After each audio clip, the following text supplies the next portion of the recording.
శనైశ్చరగ్రహమావాహయామి స్థాపయామి పూజయామి. పెట్టారండి. తర్వాత మీ ఎడమ చేతి పక్కన ఫోటోకి దగ్గరగా మూలకి రాహు అని రాసుకున్న తాల్పాకు వేసుకోండి.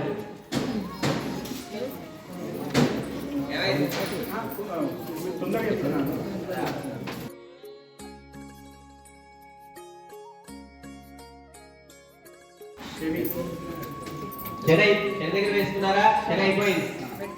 రాహు దగ్గర పెట్టారా? రాహు దగ్గర తాల్పాకు వేసుకున్నారా అందరూ?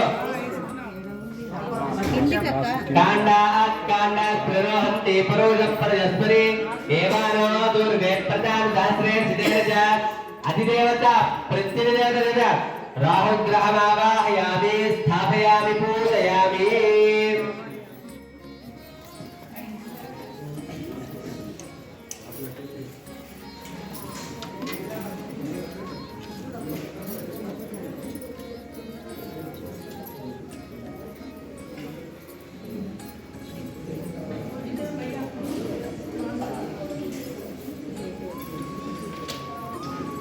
మైందా? మీ కుడి చేతి పక్కన కేతు అని రాసిన తాల్పాకు వేసుకోండి. పెట్టుకున్నారా?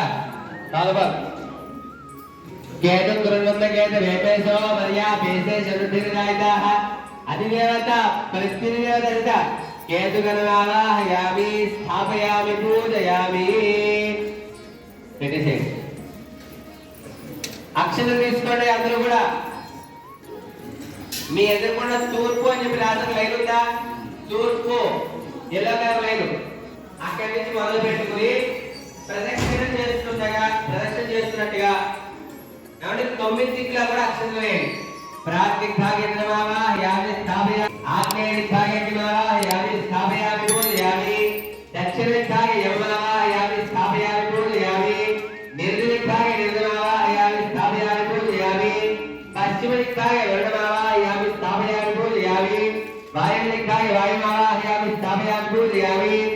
ఉత్తరదిగ్భాగే కుబేరమావాహయామి స్థాపయామి పూజయామి. ఈశాన్యదిగ్భాగే ఈశ్వర లోకపాలకమావాహయామి స్థాపయామి పూజయామి. నమస్కారం చేసుకున్న అందరూ కూడా అక్షరం తీసుకోండి. మరొకసారి చెప్పండి అందరూ కూడా. ఆదిత్యాయ చ సోమాయ మంగళాయ బుధాయ చ గురు శుక్ర శనిభ్యశ్చ రాహవే కేతవే నమో నమః.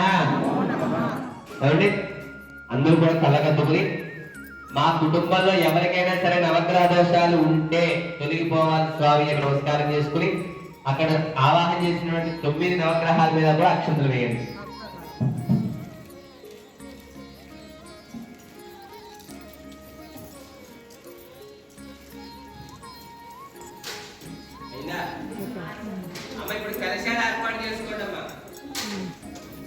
ఇప్పుడు అందరూ కూడా కలశాలు ఏర్పాటు చేసుకోండి. చెంబు, కొబ్బరికాయ, దానిపైన జాకెట్ ముక్క పెట్టి, జాకెట్ ముక్క కూడా గంధంలో కుంగబొట్టు పెట్టి, ఆ కుంగబొట్టు కూడా నామం పెడతారా, ఓంకారం పెడతారా, స్వస్తికి పెడతారా, ఏమైనా ముగ్గులు వేసుకుంటారా మీ ఇష్టం.